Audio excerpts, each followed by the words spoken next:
hanggang sa Housemates, sa puntong ito, muli magdadagdag tayo ng isa pang letter block. Hindi na natin mahahawakan. Go. Hindi pwede bitawan. Ayan. Mix. Bitawan mo na. Hindi, pwede. Hindi, pwede ba? Sa tuwing nadadagdagan po yung block, kailangan namin isipin, paano kami magdadagdag ulit, kuya? Kasi yun din po yung mahirap. Wait. Don't let go yet. Until I say it.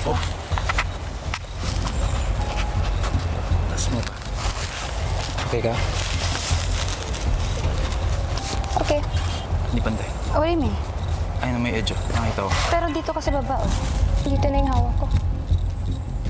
Better siguro kung under. Medyo hindi ko na kaya.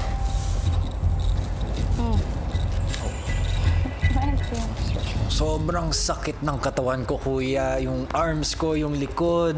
Tapos yung arms ko, kuya, in-alternate ko sa paghawak. Sinestretch ko yung isa. Basta sobrang hirap, kuya. And I just didn't know how much longer it was gonna take, kuya. Parang here, the most important is the middle. The middle. You have to make sure na stuck talaga siya.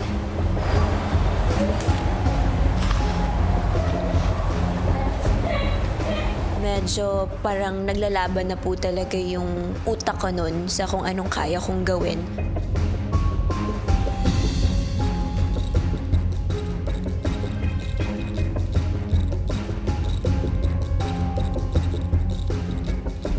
Until the third. Hawakan mo sa ilalim until the third. Yan. sa pagpasok ng ika-4 na oras nila sa paggawa ng task, muli nag-anunsyo si Kuya. Sa aking hudyat ay magdadagdag kayo muli ng isa pang letter block. Hawakan. Go! Oh, pressure. Naka-pressure ako. Naka-pressure ako. Baliktad mix. Yan.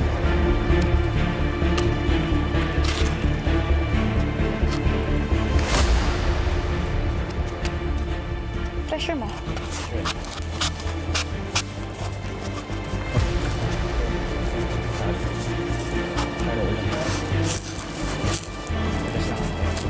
Hindi pa ko. Di pantay-pantay siya. Ano?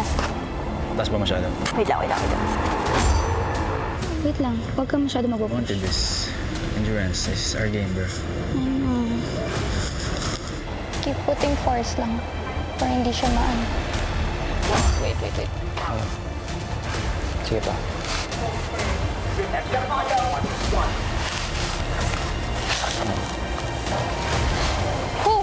Kita na ang hirap sa mga duo, pero dumating na ang hudyat para idagdag ang huling box. Sa puntong ito, Tapit. magdadagdag muli ng isa pang letter block. Ngayon, Dikit talaga, bro. Okay na, bro. Tama na konti. Bitaw mo na. Hindi, itatlo ka. Wag na, bro. Wag na. Promise. Yan yung ayusin mo. Ayusin mo sa'yo. Okay.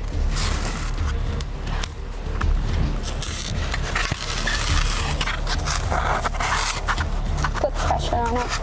Thankful ako, kuya, na isa na lang yung natitira at nagawa yun ni Bianca na nakapag-add siya dun ng last block. Kompleto na, kuya.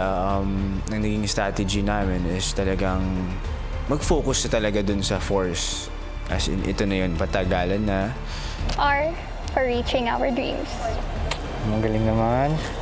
Right here, right now, Lord God, we ask, take away all of the temptations, distractions, and negative feelings. We surrender everything to you, Lord God, and we only have faith in you. Every time na dumadagdag, kailangan i-sustain yung same pressure kasi minsan nakakalimutan namin masyado kami nagiging relaxed. Hindi, okay na. Okay na, stop moving na. Dahil nagbabadya na ang ulan, kabado man, sina Brent nagsimula ng suotin ang kanilang kapote. All 7 blocks were there already, so hindi na po namin abot yung pang-apat. We tried to reach for it, hindi po talaga kaya yung naisip namin, nakaipit lang siya all throughout, kuya. More na nag-iingat kami, kuya. Baka malinglingon ko lang or maling tingin ko lang, hindi ko makita, bumubuka na pala or na lilelesan na yung pressure na nalalagay namin, kuya. Pressure. Ilang sandali pa, kasabay ng hamon ng ulan, may level up din na hamon si Kuya. Ipinapaalam ko na nakakalimang oras na kayo. At sa puntong ito, ipinagbabawal ko na suportahan ang letter blocks mula sa ilalim at sa gilid. Bawal na itong hawakan sa ilalim at sa gilid. Pressure. Mahirap na gumalaw, kuya. Ang dami ng blocks in between us. Nararamdaman ko na dahil sa gutom, dahil sa pagod, and ngalay, baka yun yung rason kung bakit matatalo kami sa challenge na to. I was really nervous. But at the same time, I was also really proud of us that we made it that far.